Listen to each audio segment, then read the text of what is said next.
All right. Welcome, as I said, welcome everybody. This is the GIA Sustainability in Nursery Industry webinar. Um, we're going to look at quite a fair bit of information today. Might be a little bit of an information overload, but we will hopefully get through it without too much pain. So the webinar today is going to cover off on a couple of topics. I'm going to give you a very brief overview of nursery industry statistics that have recently been published. Then we're going to have a look at what sustainability is globally and in relation to the nursery industry. I've also asked Celeste Cook from GIA to give us an overview of the accreditation programs that GIA offer.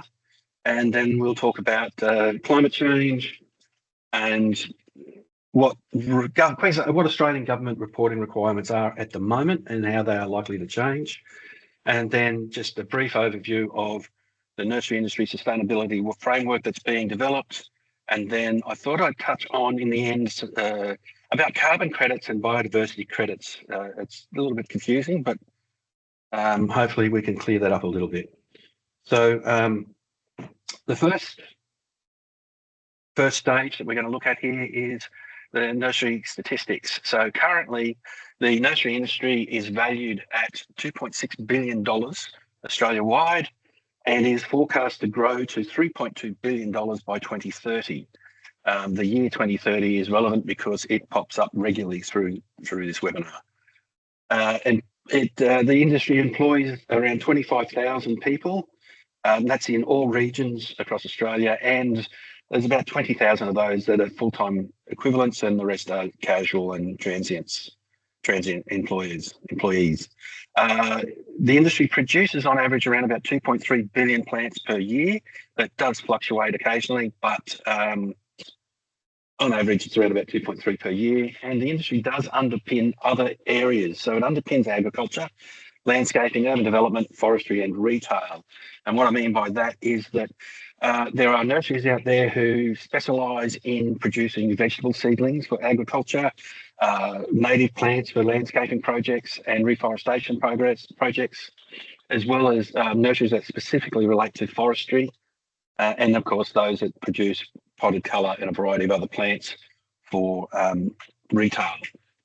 The industry also contributes to community health through urban greening projects that they're involved in. And these projects are targeted at reducing the heat island effect in cities, improving air quality and promoting green spaces for mental health. Currently, the nursery growers, are actually investing and adopting new practices and technologies. And the breakdown is that 45% of them are actually investing in new structures and infrastructure. 31% of them are actually adopting and installing new technologies. And then another 31% are actually educating or increasing their education to upskill and help retain their staff. All that's taken from the Australian Nursery Industry Environmental Scan that was done in August this year.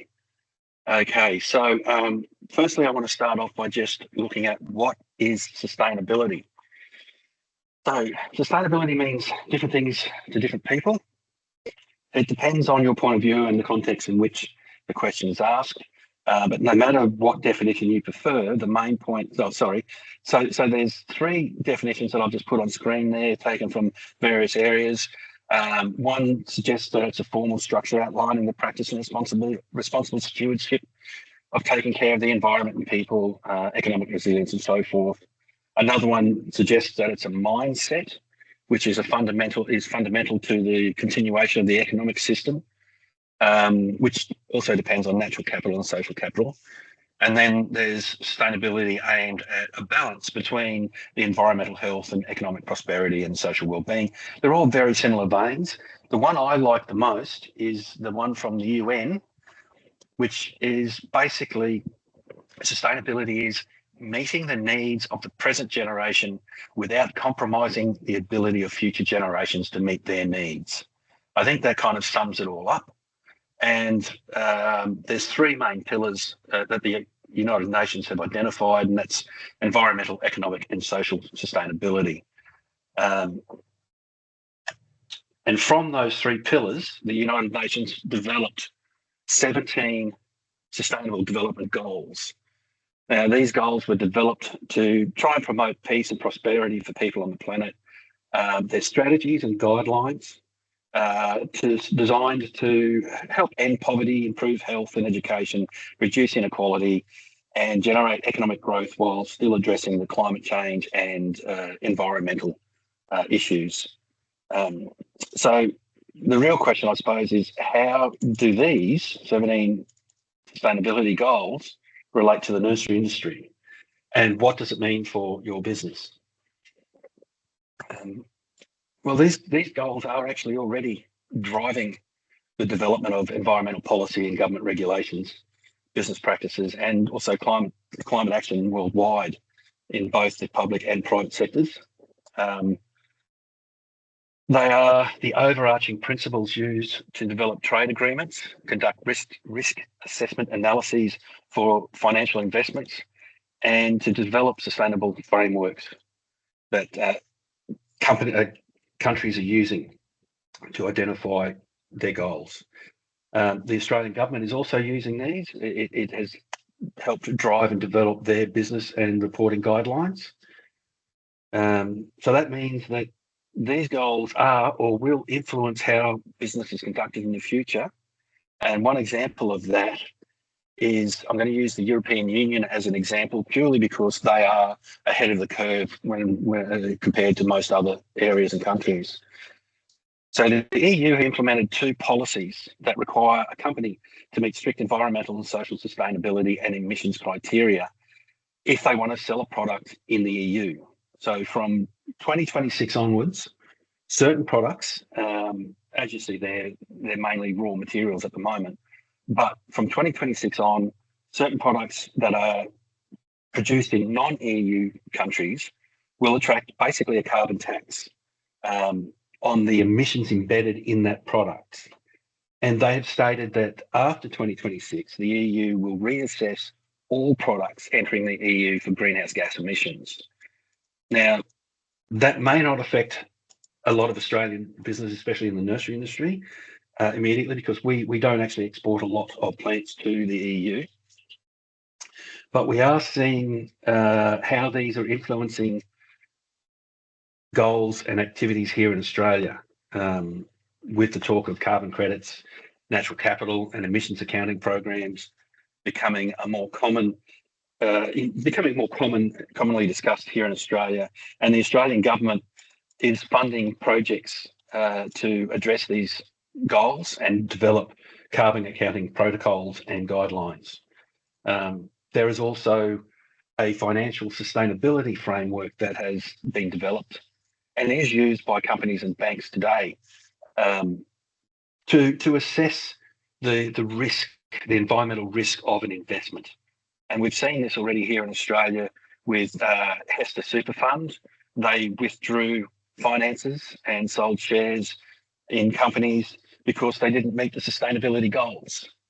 We've also seen Commonwealth Bank years ago refuse to fund mining projects because they were concerned about the backlash of investors and public because of the environmental, the negative impact that people see mining has. So this is happening and will become more so in the future. So although EU is quite some time away, some distance away, those goals are still influencing trade agreements here in Australia. So what does that mean for the nursery industry, or what does the nursery industry has already been addressing a lot of this. So over the last 30 years, the nursery industry has done a lot of research projects and developed best management practices. So they've come up and designed efficient irrigation systems and filtration and water recycling systems, introduced IPM, integrated pest management, integrated pet and weed management programs to reduce chemical use. They've also put guidelines out on what materials can be used in growing media, so sourcing sustainable and renewable growing media and moving away from non-renewables like peat and so forth. The industry's also started to adopt smart technologies and install solar power systems. There's also waste reduction programs and plastic recycling programs that have been put in place.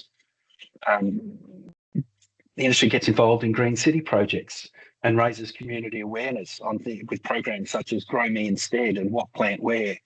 They've also provided training for staff and the public, if need be, or wish, to improve skills and educate people on what it means to be sustainable in the nursery industry. But above all, the industry has developed the industry accreditation programs. So we've got NIASA, EcoHort, and Biosecure HACCP. So these are the three programs that are going to become more and more important as we move down the path of emissions reporting and so forth. So what I've done basically is asked Celeste Cook, who is the GIA Australian Plant Production Standards Administrator and the Tasmanian South Australian Extension Officer. And I've asked Celeste to give us an overview of the accreditation programs. And if I can get my screen to stop sharing, I will ask Celeste if she wouldn't mind sharing her screen and giving us an overview right now. Thanks. Thanks, Dave. Let me just share my screen and hopefully, can you guys see that? Yes, yeah, it's showing. Excellent. Okay, thanks, Dave.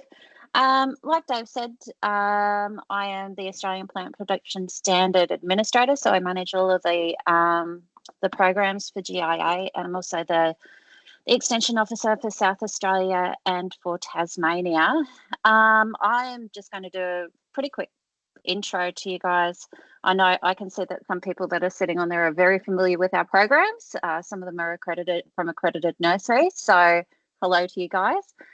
I'll introduce you to our programs. The first and our base program is NIASA, which is the Nursery Industry Best Management Practices Guidelines. Then we have EcoHort, which is an environmental system or environmental management system. And then we've got Biosecure HACCP, which is all about high health plant production, but also provides nurseries or businesses, like associated businesses such as growing media manufacturers, the ability to self-certify for interstate market access. So within these three programs, we've got different levels. NIASA is probably our broadest, as it covers quite a lot. In the NIASA Best Management Practice programs, we're looking at getting nurseries and businesses to implement what we kind of consider the minimum requirements to meet best management practices. So if you're ever interested in any of these kinds of programs and you haven't been involved in them before, we have extension officers that service each of the states in Australia, and they can help to guide you through the process of becoming accredited, or they can help you to implement these kinds of practices on site without the need for accreditation. So when we look at NIASA, we try to ensure that a business is meeting best management practices by looking at the design and layout of and operation of their business, and try and help them with their production efficiencies.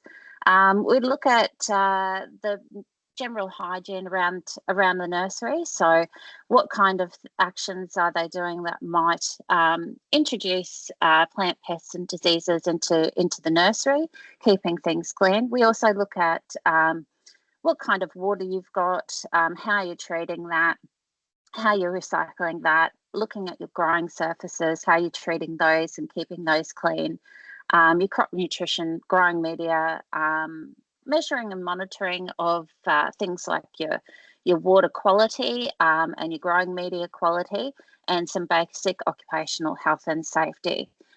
A lot of these programs have been designed basically to help nursery businesses, growing media businesses and green life businesses, or green life market businesses, I should say, to meet some of those standards that, you hear about a lot in the news, like what Dave is talking about. Also with NIASA, we have sub-specifications. A lot of these specifications are industry specific. So you can see the list there on the left. We've got avocado, banana, the landscape tree stock specification, a macadamia specification, a strawberry, and an ethical plant production specification. The avocado specification we did in conjunction with Avocados Australia to provide baseline quality guidelines around the production of avocados for those farmers that are producing avocados as a horticultural commodity. So they require the avocado specification to get ANVIS accreditation. Same with our banana stock specification that's required for QBAN accreditation. Landscape tree stock is there to guide growers in the best practice of producing trees for landscape. Macadamias for the macadamia industry. Strawberries, we have just gone into strawberries. We just finished that specification and we've just literally published that one today. And the ethical plant production specification, which is the ethical plant production specification is more a guideline on meeting your requirements for your words have just lost my train of thought. Sorry. So it's basically a business management tool to help you to manage your staffing and ethically, and also your sourcing. We have a few new NIASA nursery stock specifications, which are also in the process of being formulated with different industry bodies. So we have citrus and vine and a mini tuber specification for the potato industry, which will be coming out in 2025. And we've also been negotiating with producers of nuts. So that's the NIASA best management practices and the associated specifications. I think the one that's probably pertinent to what Dave is talking about today is EcoHurt, which is our environmental management system. So it deals with basically auditing people to ensure that, or auditing businesses, I should say, to ensure that they're meeting their local guidelines with regarding the environment, water, air, and noise and waste, but also just generally improving that for the business in basic terms. So we'll look at your water runoff, the quality of the water that runs off your site, as well as measuring the nutrients in that water. We'll look at whether you're actually, or nutrients and sediment, I should say. We'll look at the quality of air. We don't actually have parameters around that, but we look at a complaint system for that, for air and noise. And then whether you have waste management strategies and whether you've actually assessed within your business and implemented waste strategies to dispose of waste or minimise waste in the best way possible. And we also look a little bit at the biodiversity and the impact on flora and fauna downstream. So the environmental management system that is EcoHort is actually a really good standard that will help you, especially with your water management and recycling. And Dave will probably talk a little bit later about some of the things that he is implementing to help you with measuring those things. Biosecure HACCP, that is our high health plant production program. So Biosecure HACCP is all about managing risk to the nursery. So managing risks that come into the nursery, managing risks that are apparent within the structure of the business, and then managing risks moving out of the nursery. And those can be weeds, pests, or diseases. Biosecure HACCP is really good in the way that it does validate what you are doing in the nursery in terms of having procedures and recording systems around that. We have noted that people that do take on biosecure HACCP, because it has elements of inspecting any kind of green life that comes into your nursery, or any other product, inspecting your crops while it's growing and inspecting them before you go out, actually does help to minimise your instances of pest and disease, which reduces your labour required for pest management, but it also provides you with a really, really good platform to move into something like IPM. So you can reduce the amount of spraying or blanket spraying, but you can also start looking at using smaller amounts of softer chemicals and using beneficial organisms, because without doing your monitoring, that's a very hard thing to do. So it does support IPM very well. The other thing that Biosecure HACCP does do, if it's something that you want or need, is it provides you with a way of self-certifying your products for interstate market access. So we have documents which are called entry condition compliance procedures. They're very similar to the government system of ICAs. In fact, they're almost the same. It's just that they have NIASA and Biosecure HACCP sitting behind them as a system that makes them a lot more effective in being a good biosecurity measure for your business. Biosecure HACCP is now accepted in all states, including the Northern Territory.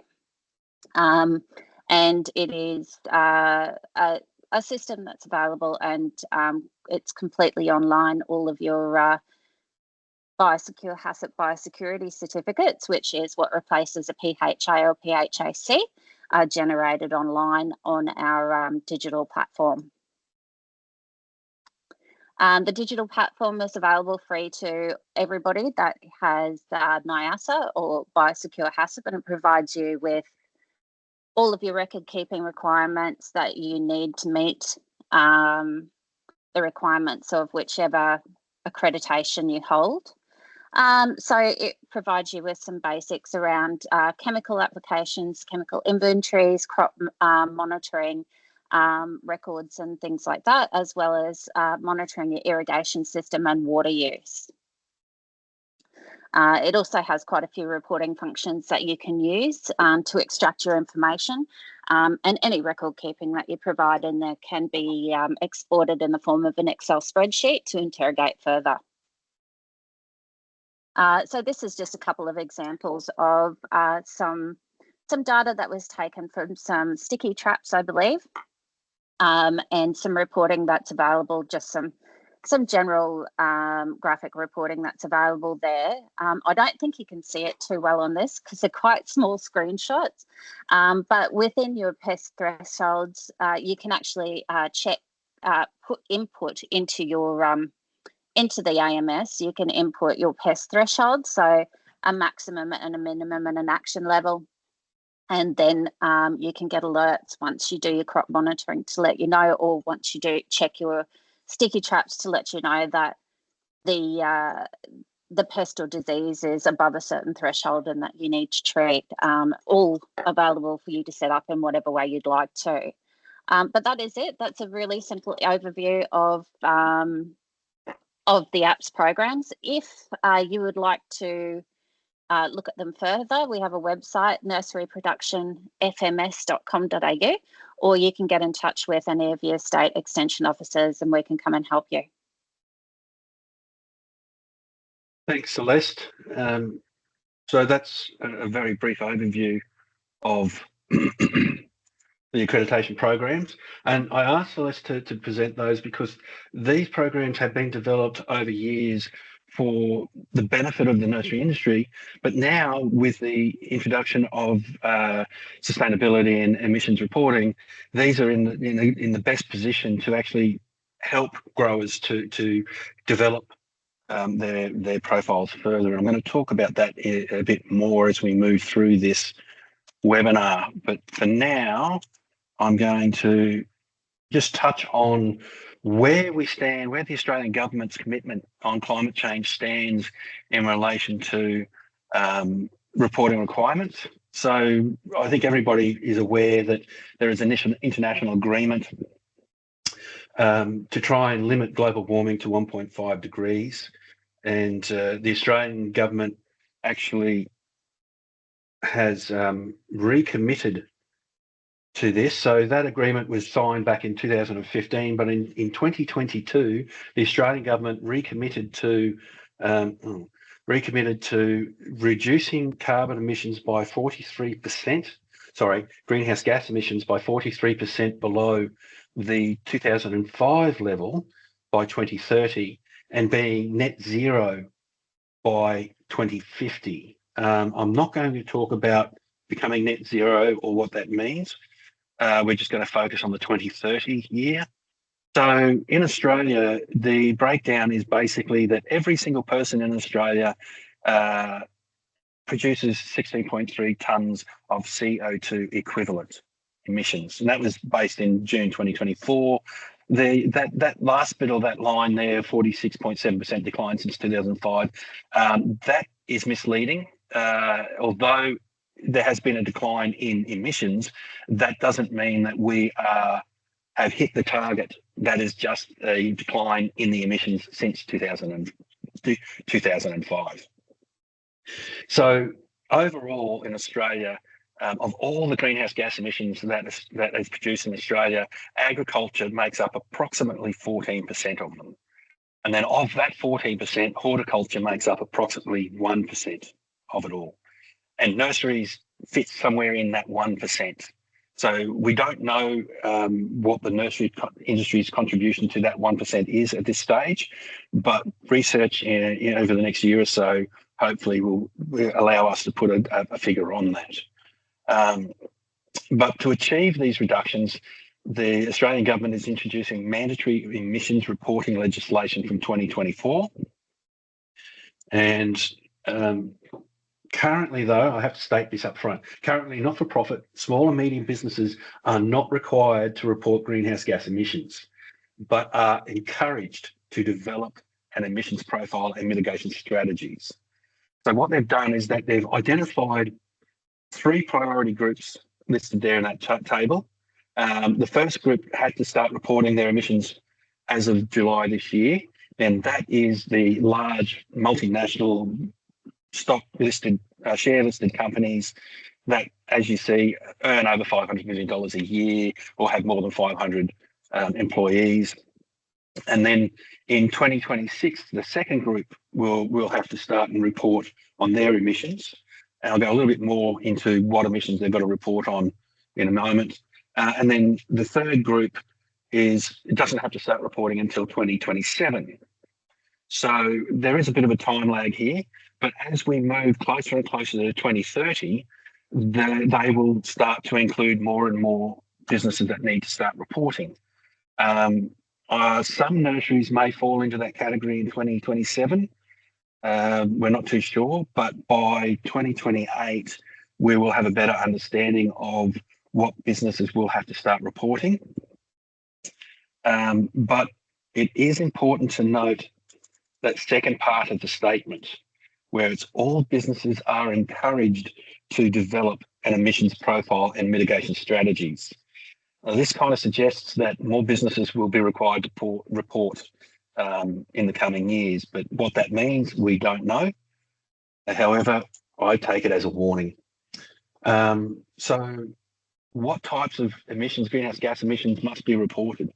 Emissions are broken down into basically 3 groups. So there's scope 1, scope 2, and scope 3. Now, I just want to touch on the language and the terminology used when we talk about emissions. Years ago, everyone used to talk about an environmental footprint. And I think that kind of sums up an overview or a general statement. But we talk about greenhouse gas emissions, we talk about carbon emissions, or carbon profiles, or carbon equivalents. So just be aware that when people start talking about what emissions you have to report or what they want, that you understand or you define what those emissions are. So in the case of scope 1, this refers to all greenhouse gas emissions. And of the emissions, there's three main ones. There are many, but these three, the CO2, so carbon dioxide, methane, CH4, and nitrous oxide, N2O, are the three main ones that they've identified. There are quite a few others that are only minor compared to these, and the principle is that if those three emissions are reduced, then the others will be reduced as well.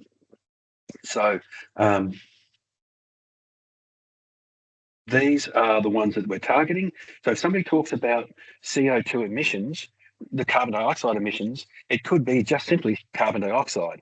But if people are talking about CO2 equivalents, it means that there's special conversion factors for each greenhouse gas. And what that does is it converts all of the greenhouse gases or emissions back to a CO2 equivalent. So this is what I mean by the language. If you're talking to somebody and they're talking about carbon emissions, which is kind of different to carbon or CO2 equivalents, so just be aware of the language when you start talking about this.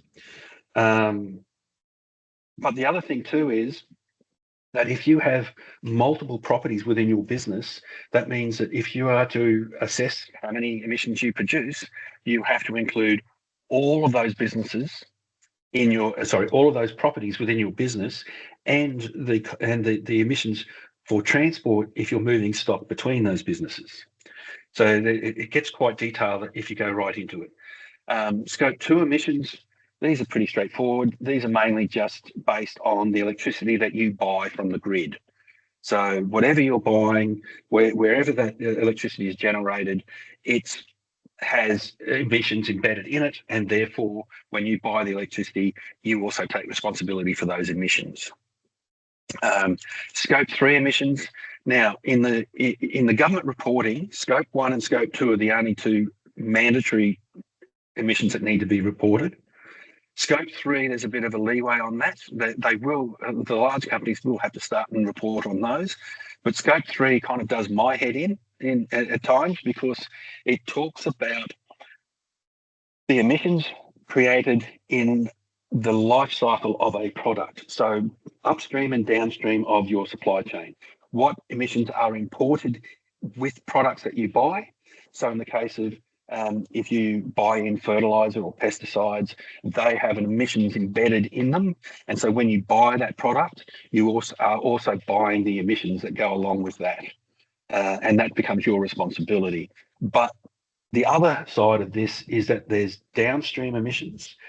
And it's a bit of a grey area for me at the moment. I'm not an expert on this, but I'll read this for you. So some post-farm emissions, that is emissions embedded in the product during production, are deemed to be under the farmer's choice, or a choice from the farmer. So in other words, if you are using a product that has more emissions embedded in it than another product, and you choose to use that product, then you are adding to those emissions. This is a very, very rudimentary explanation. I'm not going to go into any more detail because it is some area that is very grey, and I think that once we get to a stage where we have emissions modelling programs and carbon calculators and that sort of thing, a lot of these sort of emissions will be automatically captured. It's just trying to explain it and understand it can be a little bit confusing at times. So I'm going to move on. So what is GIA and the state associations doing to help growers reduce their emissions? So GIA and the states associations do lobby at both federal and state levels for recognition of the accredited nurseries and the programs and efficiencies that the nurseries grow under, and the standards that Celeste talked about earlier on. And one perfect example of this is that the WA government, I'm not sure if everyone is aware of this, but over the last 12 months, Western Australia has been going through a major drought. And earlier this year, the West Australian government basically said all businesses must reduce their water use by 10%. Across the board, no ifs, buts or maybes about it. At the time, the GIA Extension Officer went to government and put forward a case for the EcoHort accredited nurseries.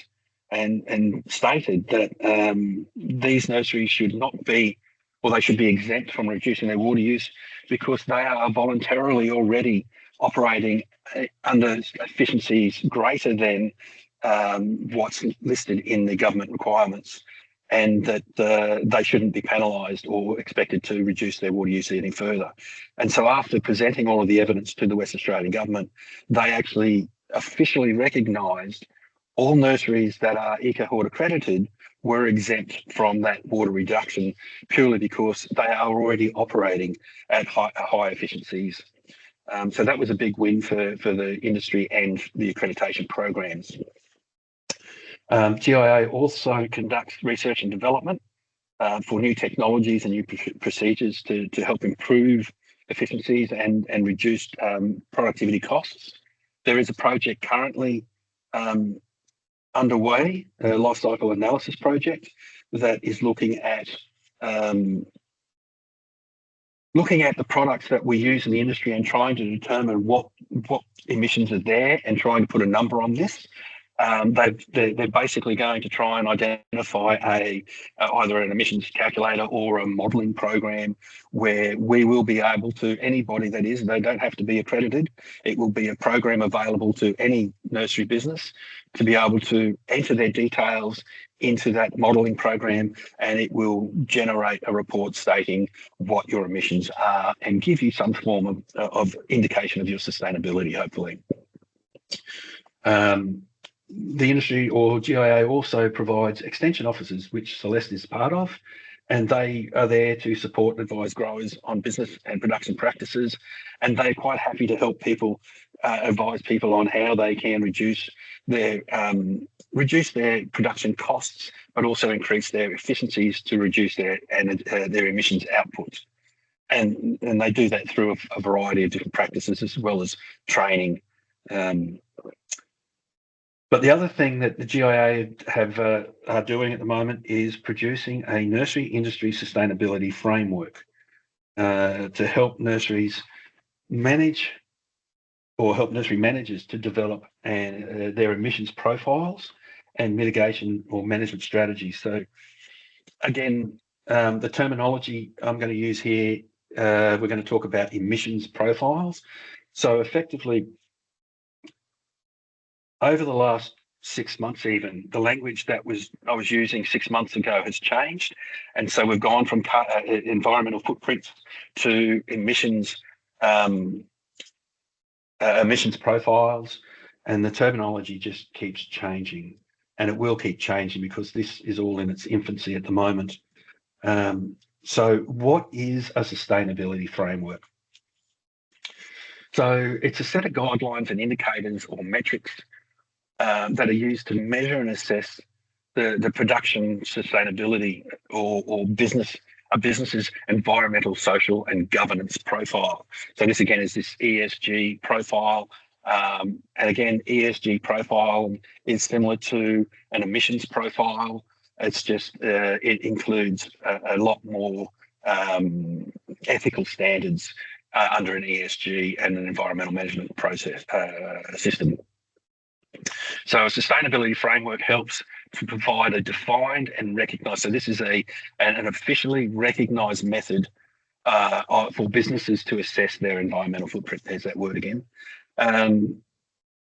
So that it helps managers to identify their sustainability goals and their objectives, and to put forward or develop their mitigation profiles and projects systems.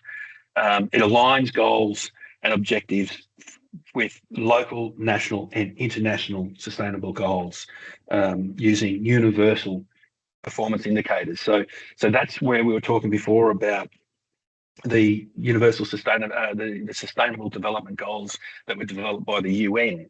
So there's a variety of sustainability frameworks throughout Australia. Most industries will have one, and in this case, the Australian Nursery Industry Sustainability Framework is designed to align with the Horticultural Sustainability Framework, which aligns with the Agricultural Sustainability Framework, which aligns with the UN's Sustainable Development Goals, and that aligns with the Global Reporting Initiative standards. There's a few extra and others in there along the way, but just to streamline it a little bit, I put that together.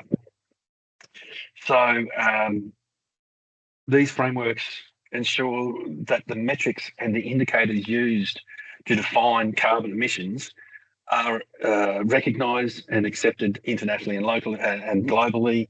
The Nursery Industry's framework is actually still in development. It's at draft stage at the moment, and will be released for comment by the industry in the new year. However, frameworks are dynamic. These sustainability frameworks are a dynamic document, and they will continue to change over time, especially as the terminology and the standards of measurement change.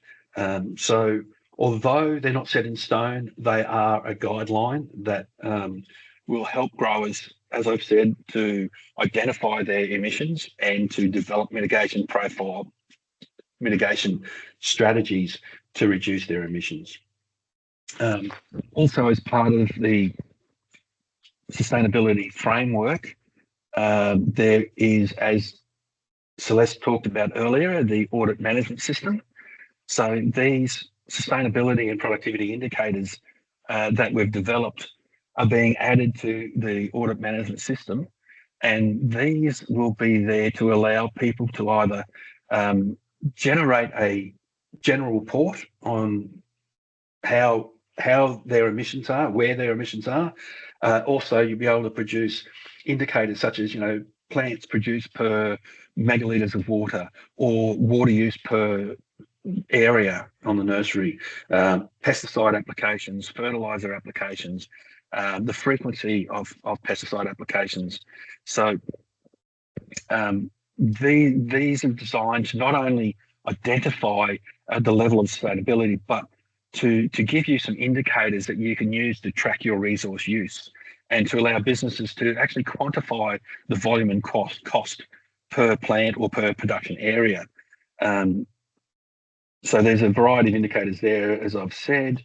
These will, and again, as I said, they'll allow you to track your resource use, and you'll be able to use them as a comparison. So if last year you were applying X amount of pesticides on the nursery, and then you implemented a integrated pest management program, then you'll be able to generate a report the following year, and you'll be able to compare where you've stood, what improvements you've made. So you may have reduced your fertilizer applications, or may have reduced your pesticide applications. You may have increased the number of plants you produced, but reduced the amount of electricity costs per plant, sort of. So they're designed there to actually help growers track their resource use, and also to put a dollar value on the resources going into production. Excuse me for a second.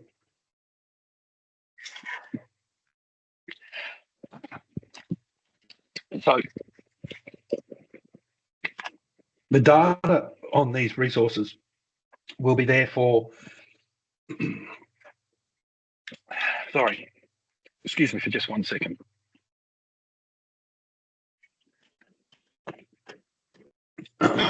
So the data will only be visible to the business managers and the auditors. So if you are part of the accreditation programs, you will be audited once a year. So this sort of information will be embedded in your profile on the audit management system. You and the auditor will be the only ones who will be able to see any identifying data.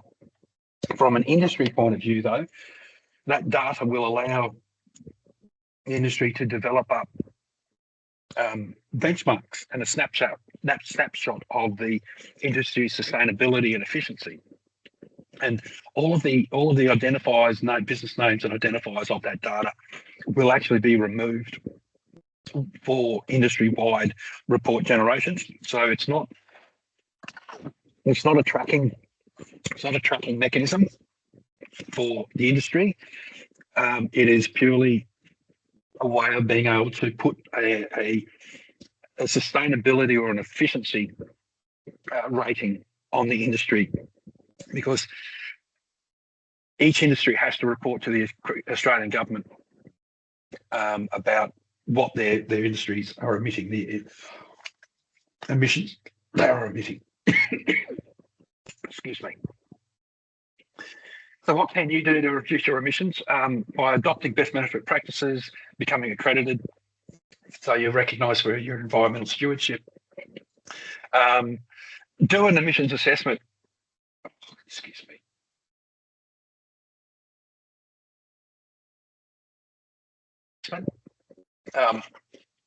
So you know where you stand.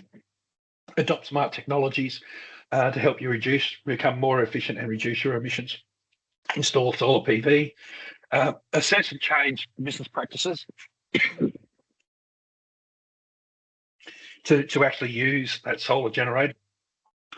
And my apologies. Excuse me.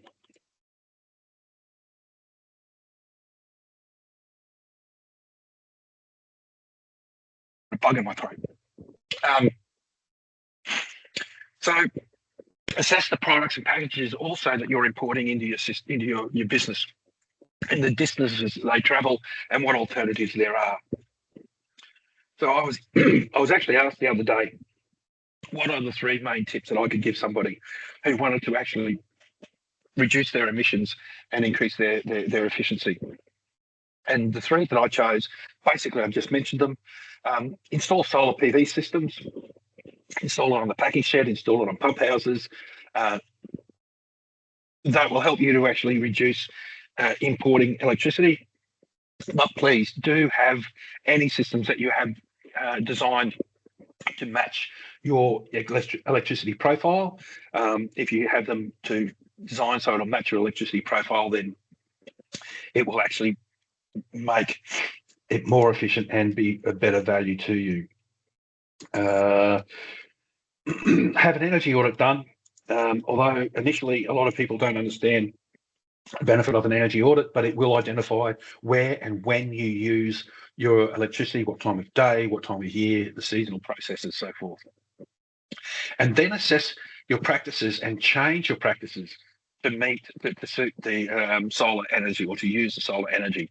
So with the solar power systems, although they will generate from dawn till dusk, there is a window of around about 6 to 8 hours per day where they generate the most electricity. So if you can change your practices to have most of your high energy using practices operating during that solar generation period, then effectively you're going to save yourself considerable amounts. So instead of buying electricity at 30 cents per kilowatt, you use what you're generated on site. And please don't think of installing a solar power system as a form of income. It's not a form of income. It's there to offset your energy or your electricity use. And a perfect example of that is years ago I worked with a nursery that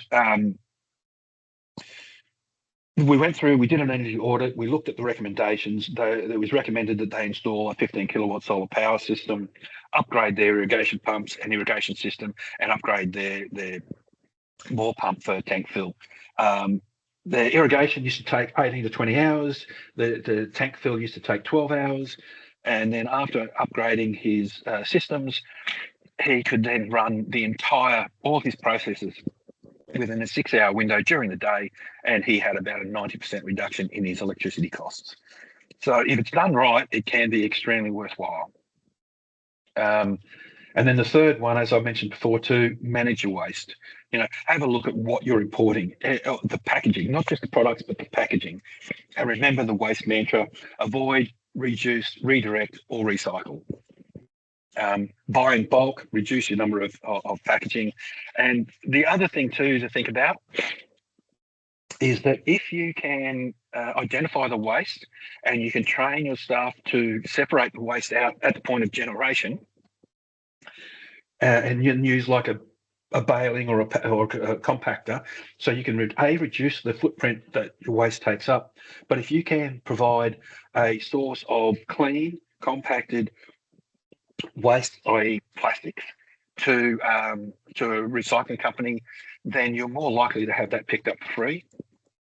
So there are ways that you can use that waste to your advantage. Also, increase your production efficiencies to reduce the amount of plant throwouts. By reducing the amount of plant throwouts, not only are you the plants that you throw out, you're also throwing out the energy, the water, the fertilizer, and the labour that's gone into that. So if you can reduce your plant throwouts, you increase the number of plants that you have for a market. But not only that, the plants that you're throwing out into the compost down the back will have to be recorded in emissions accounting because they are decomposing, they're giving off nitrous oxide and CO2. So they will have to be accounted in emissions trade accounting programs.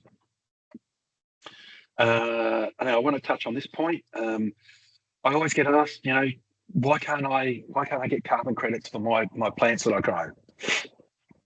Or can we use it as an emissions abatement? The short answer is no. There's several reasons why. That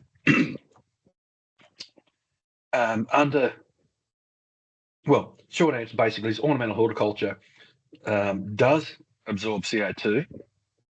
However, it's only a small amount and it's considered temporary.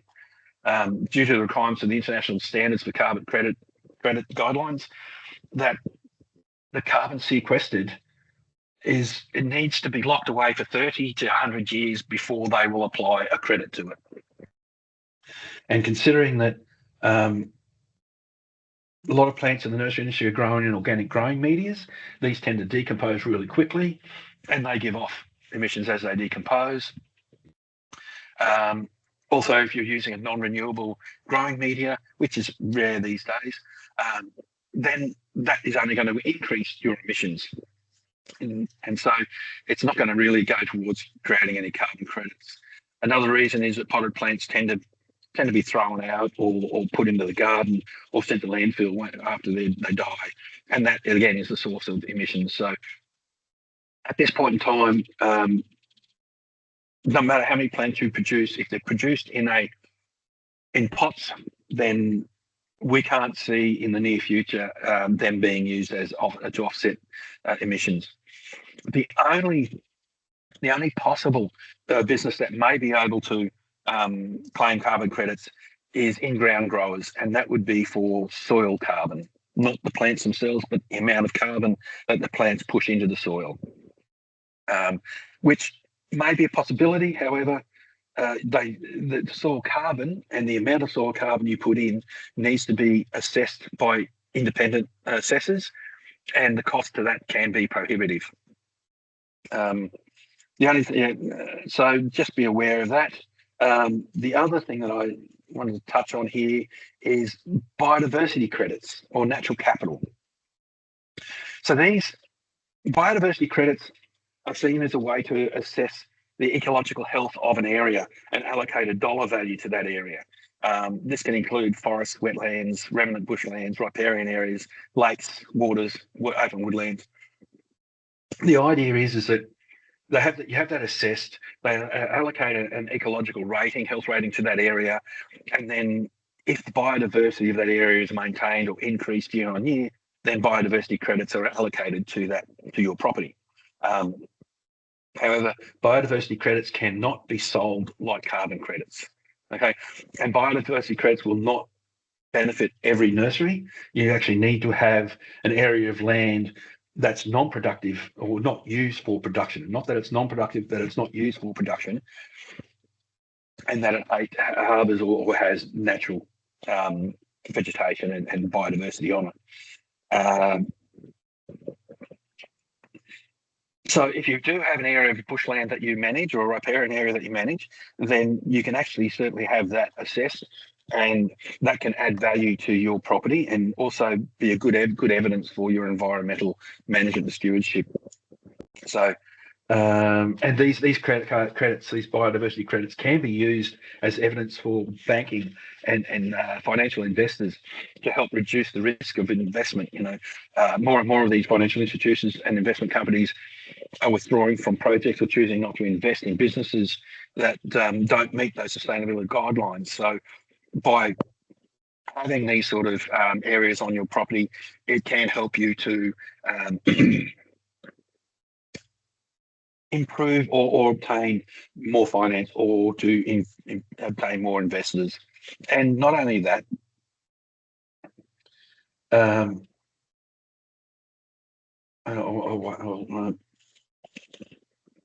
you have to be aware that at this time, we don't know how these credits and emissions reporting is going to influence businesses in the future.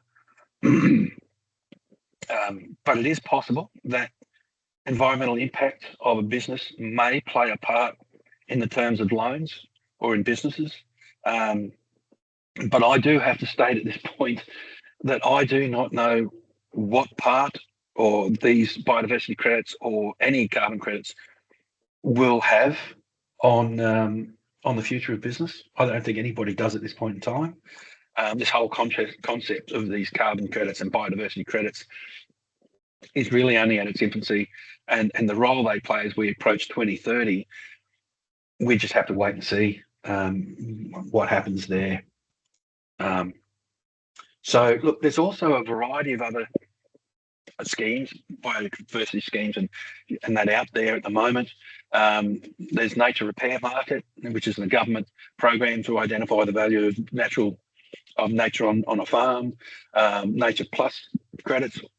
It's a private company that started a program that's one of the biggest at the moment.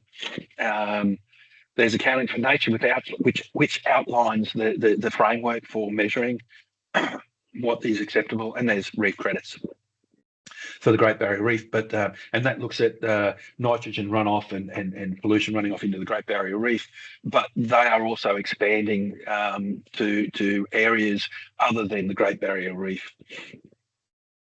So the reason why you would want to go down this path and look at these assessments is that doing an emissions profile, having mitigation strategies in place, having natural capital on your property being identified, all bodes well for marketing. So not only for finance, but for marketing, that you'll be able to present this, especially when you use the indicators in the AMS. They are real world or real data. So you'll be able to sit there and put say you're absolutely sustainable, and you'll have real data to prove it. So it will help in your marketing as well of your product. So there are a lot of things to consider about these sort of programs and developing your own emission strategy.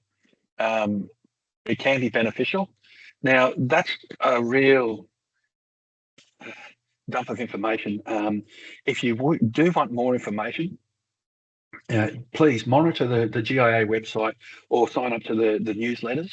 As I said, we will release topics of the framework next year for comment, and that'll all be released through the newsletter. So that'll help you keep you up to date with what's going on. Any changes in emission standards or requirements will also be put out through the newsletter. You can go to the Australian Plant Production Standards website. As Celeste mentioned earlier on, in there is a technical library. It actually holds all of the research reports from the last 30 years, as well as videos like webinar videos and so forth, and all the technical guides. And then, of course, you can also contact your GIA state extension officers for more information. They're quite happy to come out and talk to anybody about about anything to do with nursery production. So that's basically everything that I wanted to say at this point in time. I hope that hasn't been too overpowering or too daunting for people. If there are any questions, I'm happy to answer any questions that people may have. Emily, do we actually have any questions there that you know of? No, it doesn't. Nothing there at the moment.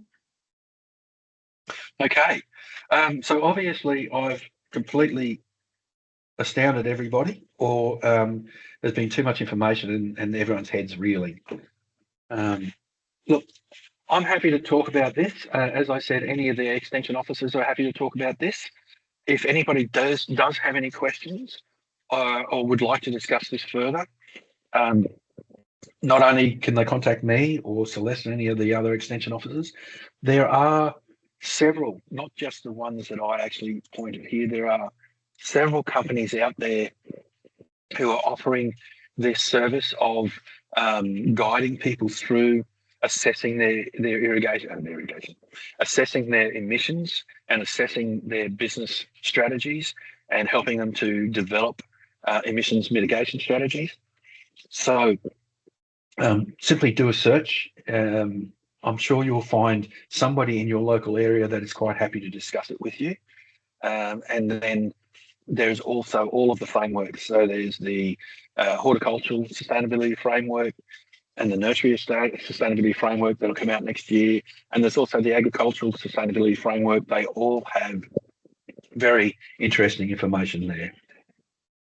So I think I'm going to leave that there for now if there's no questions. Someone has a hand up. And the question, please.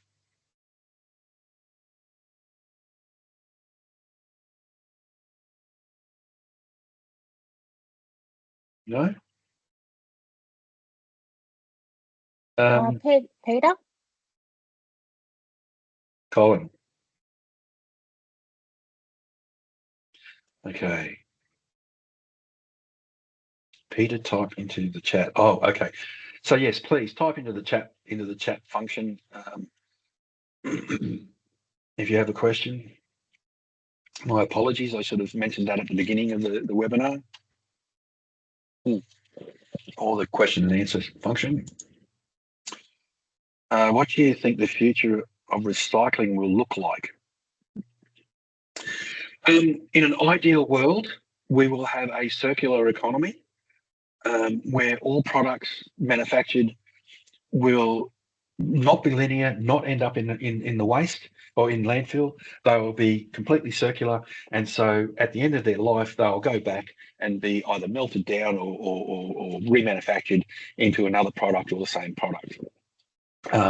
Currently, though, the waste infrastructure in Australia is improving. We certainly do not have the infrastructure in Australia to accommodate or process all waste. Ideally, I did a waste assessment years ago for GIA, which is actually on that APPS website, and in that it identified that there was a couple of problems with Australia as far as waste, and it's the tyranny of distance, which always is an issue in Australia. Waste that's generated in Brisbane is fine, or in any of the capital or major regional areas. There's normally infrastructure there to collect and sort and dispose or recycle that waste. It's the country areas where the cost of collection and travel, and then the emissions of that travel can actually be prohibitive in actually doing anything. So I know that down in regional Victoria, there was programs down there to try and collect the black plastic from farms and recycle it, but the cost of collecting it was exorbitant. And so there are programs there, but it's not in every area. So my personal opinion, what do I see, or what would I like to see it look like? As I said, completely a circular economy of what we make can be reused. And I think we should move away from manufacturing products that only have a linear trajectory. So I hope that answers your question, Peter. Any other questions?